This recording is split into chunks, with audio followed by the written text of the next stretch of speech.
ధైర్యం వహించుడి, నీ కార్యము సఫలమగును. ఆమేన్. ఇది మాత్రమే నమ్మి ముందుకు సాగినట్లయితే ప్రతి కార్యాన్ని సఫలపరచగలిగిన సమాధానాధిపతి అయిన దేవుడు ఈ సమయంలో మనతో మాట్లాడే దేవుడు. వాక్యంలోనికి వెళ్ళక ముందు ఒక చేంజ్ చేసుకోవాలి. మన జీవితంలో ఎన్నో మార్పులు జరుగుతుంటాయి. మరి మన ప్రార్థనలో నిన్నటి దినమున దేవుడు ప్రభువునందు మీ ప్రయాస వ్యర్థము కాదని మాట్లాడి ఉన్నాడు. మరి ఉదయకాలమున ఇన్ని రోజులు ప్రార్థన ఏం చేస్తాం? మనము మన సమస్యను దేవుడికి చెప్పలేదా? మన సమస్యను దేవుడికి చెప్పాం. ఈ దినము నుండి నీ సమస్యకు చెప్పు దేవుడి శక్తి గురించి. ఏం చేద్దాం? నీ సమస్యకు చెప్పు దేవుని యేసు నామమున సమస్య లయమైపోవునుగా కానీ చెప్దాం. ఈ చేంజ్ రావాలా? ఎందుకంటే నిజముగా ఎంత శక్తి కలిగిన వాడో దేవుడు మనకు తెలుసు.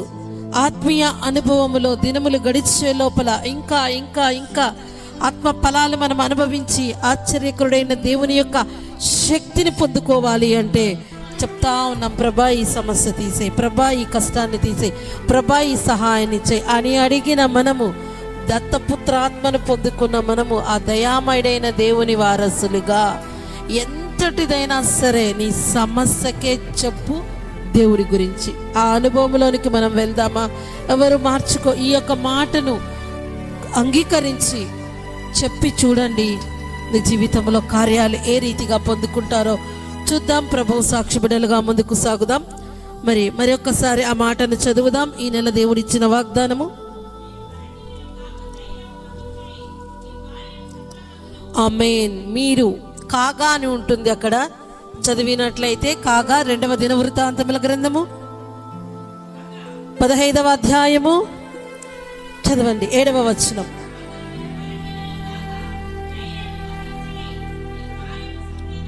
ఆమేన్. నా ప్రియ బిడ్డ, కాగా కాగా అంటే ఏంటి? ఎలాంటి పరిస్థితుల్లో నీ ఉన్నా, ఎంత క్లిష్ట పరిస్థితుల్లో నీ ఉన్నా ఏమవ్వకూడదంట? బలహీనులు కాకుండా ధైర్యము వహించుడి. ఆ కాగా అన్న దగ్గర ఏ సమస్యలో నీ ఉన్నావో, ఏ విషయాన్ని బట్టి భయపడిపోతున్నావో, ఏ విషయాన్ని బట్టి బెదురుతున్నావో, నిరాశలో ఉన్నావో, కృంగిపోయి ఉన్నావో, అలసిపోయి ఉన్నావో, దిగులుతో ఉన్నావో, చెదరిన హృదయంతో ఉన్నావో, పగిలిన గుండెతో ఉన్నావో, ఆ యొక్క పరిస్థితిలో నుండే కాగా, పరిస్థితిని బట్టి కాక పరిస్థితులను మార్చగలిగిన పరిశుద్ధుడైన దేవుని మాట కాగా మీరు ధైర్యము వహించుడి, మీ కార్యము సఫలమగును. ఆమేన్. మనము దేవుణ్ణి బట్టి నా కాపరి అయినందున నేను ధైర్యముగా ఉన్నాను. మరి మాట చెప్పిన మనము ఈ మాటను అనుసరించే వారమే కదా. కాగా నా దేవుడే నా బలం, నా ధైర్యం, అందుకే నేను బలహీనుడను, బలహీనురాలను కాను. ఆమేన్. ఈ యొక్క విశ్వాసంలో ఈ మాసమంతా మనం ముందుకు సాగాలి. ఈ మాసమే కాదు, మన జీవిత యాత్రలో ముందుకు సాగవలసిన వారమై ఉన్నాం. మరి వాక్యంలోనికి వెళ్ళక ముందు ఒక 3 మాటలు జ్ఞాపకం చేసుకుందాం. ఒకటి ఏంటి అంటే, విశ్వాసం అంటే ఏంది? ఒక సంఘము మనలాగానే చక్కగా అన్నిటి కొరకు ఉపవాసం ఉండి ప్రార్థన చేసుకుంటారట. వాళ్ళు ప్రార్థన చేస్తున్నది దేని కొరకు అంటే వర్షం కొరకు ప్రార్థిస్తున్నారు. దేని కొరకు? వర్షం కొరకు ప్రార్థన చేస్తున్నారు. మరి అందరూ చర్చికి వెళ్తూ ఉన్నారు. అయితే వాళ్ళలో ఒక అబ్బాయి గొడుగు పట్టుకొని చర్చికి వచ్చాడట. వాడిని చూసి కొంతమంది నవ్వుతున్నారు. ఎందుకురా గొడుగు పట్టుకొని తీసుకొచ్చావు అని వాడిని అంటా ఉంటే ఆ బిడ్డ చెప్తున్న మాట, మనం చేసేది ఏ ప్రార్థన? వర్షం కొరకు. దేవుడు వర్షం ఇవ్వడా? ఇది విశ్వాసం అంటే.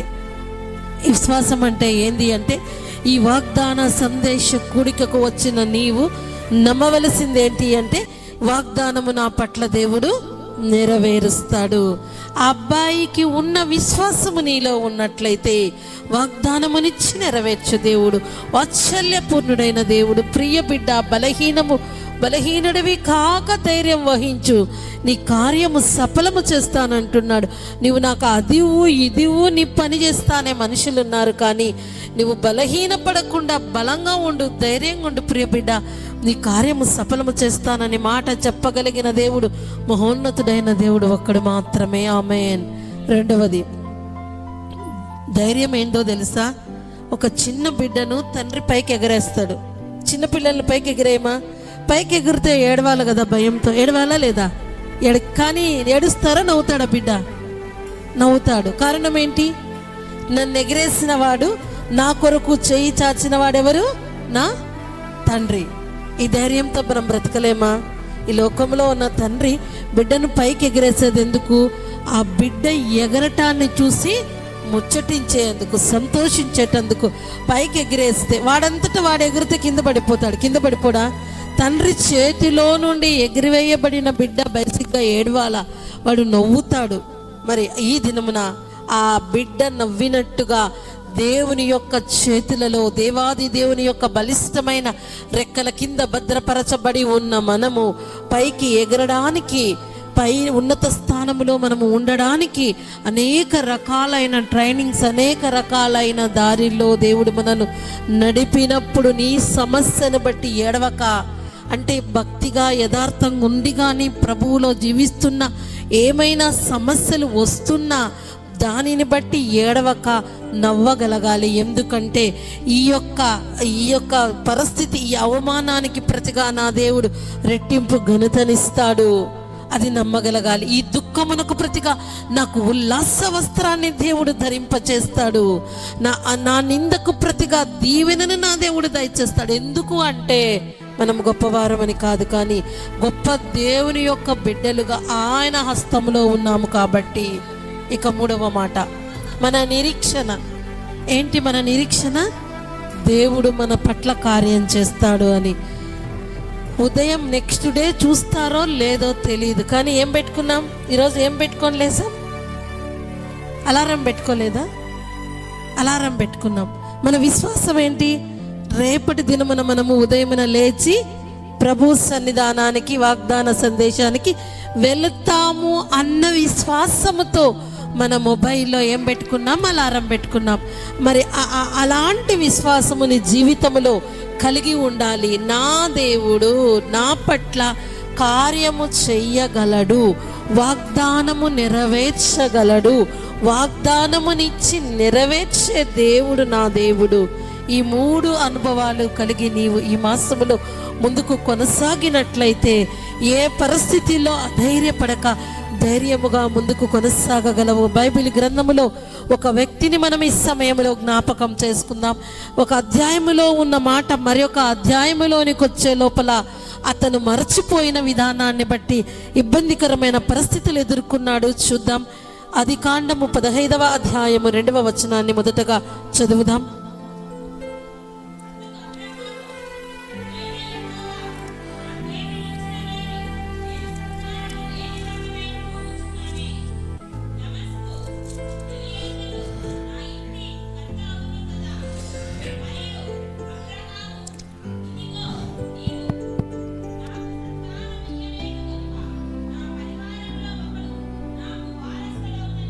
ఆరవ వచనము.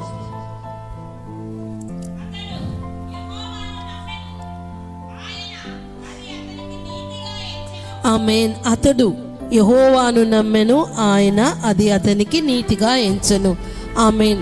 మొదటి వచనాలలో 15వ అధ్యాయం 2వ వచనంలో అబ్రహాము దేవుణ్ణి అడుగుతున్నాడు, అన్నీ ఉన్నాయి ప్రభా, నాకేమి లేదు, సంతానము లేదయ్యా అన్నప్పుడు అలా చెప్పడమే కాకుండా, ఇంత వయసు అయిపోయింది, పరిస్థితి ఇట్లయిపోయింది ప్రభా, ఇక నా దగ్గర నమ్మకముగా పనిచేస్తున్న ఎలియాజరు యొక్క కుమారుడే ఈ ఆస్తికి వారసుడు అవుతాడేమో అన్నప్పుడు దేవుడు సెలవిచ్చిన మాట, అబ్రహామా నీకు ఆకాశ నక్షత్రములంత విస్తారమైన సంతానమును అనుగ్రహిస్తాను అన్నాడు.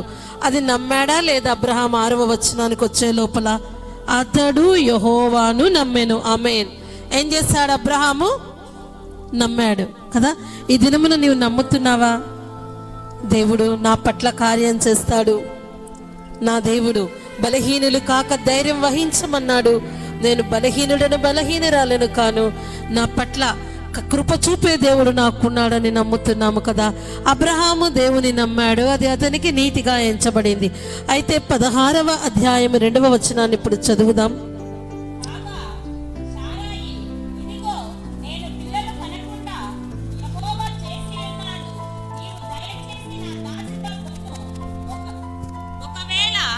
ఆమె వలన నాకు సంతానము కలుగవచ్చునని అబ్రహాముతో చెప్పెను. అబ్రహాము శారాయి మాట వినెను. చాలు. ఆదికాండము 15వ అధ్యాయంలో ఎవరి మాట విన్నాడు? అబ్రహాము దేవుని మాట విన్నాడు, నమ్మాడు. 16వ అధ్యాయం వచ్చే లోపల ఎవరి మాట విన్నాడు? భార్య మాట విన్నాడు. అంటే దేవుని మాటను విడిచి మరచి భార్య మాట వినకూడదని నేను చెప్పటము లేదు. ఆ చెప్పే భార్య మాట దేవుని యొక్క మాటకు వ్యతిరేకముగా ఉందా? అది దేవుని యొక్క మాటను ఎదిరించి దేవుని సన్నిధిని విడిచేలాగుందా? నీ భక్తి విశ్వాసాన్ని భ్రష్టు పట్టించే మాటగా ఉందా అని గ్రహించవలసిన అవసరమై ఉన్నది. దేవుని మాట విన్నాడు, దేవుని నమ్మాడు. దేవుని నమ్మిన అబ్రహాము, దేవుని మాటను విన్న అబ్రహాము, దేవుని యొక్క స్నేహితుడిగా పిలువబడుతున్న అబ్రహాము 16వ అధ్యాయము వచ్చే లోపల ఆమె తన భార్య మాట విని భార్య చెప్పినట్టుగా చేసి దేవుని మాటను మీరి, మీరింటికి వెళ్ళాక చదివినట్లయితే లేనటువంటి సమస్యను తెచ్చుకున్నాడు. కానీ దేవుడు ఇచ్చినటువంటి వాగ్దాన పుత్రుడు వారు సొంత ఆలోచనలతో తెచ్చుకున్న కుమారుడు కాడు. ఈ దినమున ఇది మనమందరము గ్రహించాలి. నీవు దేవుని నమ్మినావు, దేవుని మాట విన్నావు, అంగీకరించావు, ధైర్యముగా ఉంటానన్న నీవు 2వ తేదీ, 3వ తేదీ, 5వ తేదీ ఇలా గడిచే లోపల నీ మనస్సు మార్చుకోక, దేవుని మాటను మీరక, వారి మాటలు వీరి మాటలు విని విశ్వాసాన్ని పక్కన పెట్టక, ఆ సమస్య ఈ సమస్యను చూసి భయపడక, ఆ పరిస్థితిని ఈ పరిస్థితికి చూసి బెదిరిపోక, నేను నా దేవుని మాట నమ్మాను, నా దేవుని మీదే ఆధారపడి జీవిస్తాను. నా విశ్వాసం ఏంటి అంటే వాగ్దానమునిచ్చిన వాడు నమ్మదగిన వాడు, నా పట్ల కార్యము చేస్తాడు. ఆమేన్. ఇలా జీవిద్దామా? లేక చెప్పాలంటే చాలా ఉంది, తక్కువ టైం ఉంది కాబట్టి ఎక్స్ప్లెయిన్ చేయట్లేదు. దేవుడు ఇస్తానన్న పుత్రుడు వాగ్దాన పుత్రుడిని కాక సొంత నిర్ణయాలతో తెచ్చుకున్న ఆ కుమారుని వల్ల చాలా సమస్యలు ఎదుర్కొన్నారు అబ్రహాం యొక్క కుటుంబంలో. ఈ దినమున నీ జీవితంలో, నా జీవితంలో మన కొరకు ప్రాణము పెట్టిన ప్రాణనాథుడైన ప్రభువు ఇచ్చే ఆశీర్వాదమే మేలైనది, అదే పుణ్యంగీకార యోగ్యమైనది, మనల్ని బలపరిచేది, మన జీవితాలను ఆదరించేది. ఇది కాకుండా దేవుడు ఇస్తానన్న దేవుడు ఆలస్యమైంది అనుకొని అడ్డదారిలో నీవు వెళ్ళినట్లయితే అస్తవ్యస్తమైన జీవితాన్ని నీవు జీవిస్తావు. ఇస్తానన్నవాడు ఇచ్చే దేవుడు, అడుగు వాటికన్నా ఊహించు వాటికన్నా అత్యధికమైన మేలుతో మనల్ని తృప్తిపరిచే మహోన్నతుడైన దేవుడు సెలవిస్తున్నాడు. మొట్టమొదటిగా మీ ధైర్యాన్ని కోల్పోవద్దు. అధైర్యపరచే పరిస్థితులు ఎన్ని ఎదురైనా ఆ అధైర్యపడక, కాగా ఇదే మాట గుర్తు రావాలి అండి, కాగా నేను అధైర్యపడను, బలహీనపడను. ఎందుకు అంటే నా కార్యము సఫలము చేస్తాడు దేవుడు. నువ్వు ఎప్పుడు అధైర్యపడతావో, ఎప్పుడు బలహీనుడు అవుతావో, నీ యొక్క కార్యము ఫెయిల్ అయిపోతావు. సక్సెస్ అవ్వాలి అంటే దేవుడిచ్చిన వాగ్దానం మీద ఆధారపడదాం, దేవుడిచ్చే ఆశీర్వాదాలను పొందుకొని ముందుకు సాగుదాం. మరి మొదటిగా ఒక్కొక్క రోజు ఒక్కొక్క అద్భుతమైనటువంటి మాట ద్వారా దేవుడు హెచ్చరిస్తాడు. చెప్పు, నీ సమస్యకు చెప్పు దేవుడి గురించి, నీ సమస్యకు చెప్పు. యేసు నామమున అనారోగ్యము తొలగిపోవును గాక, యేసు క్రీస్తు నామమున నీ అప్పు లయమైపోవును గాక, యేసు క్రీస్తు నామమున నీ దుఃఖ దినములు సమాప్తములగును గాక, యేసు క్రీస్తు నామమున నీ అవమానమునకు ప్రతిగా రెట్టింపు ఘనత పొందుదురు గాక, యేసు క్రీస్తు నామమున నీ నిందలన్నీ దీవెనలుగా మార్చబడును గాక. ఆమేన్. ఇది చెప్పాలి. మన మాటలో పవర్ ఉంది. ఏది పలికితే దాన్ని దేవుడు స్థిరపరుస్తాడు.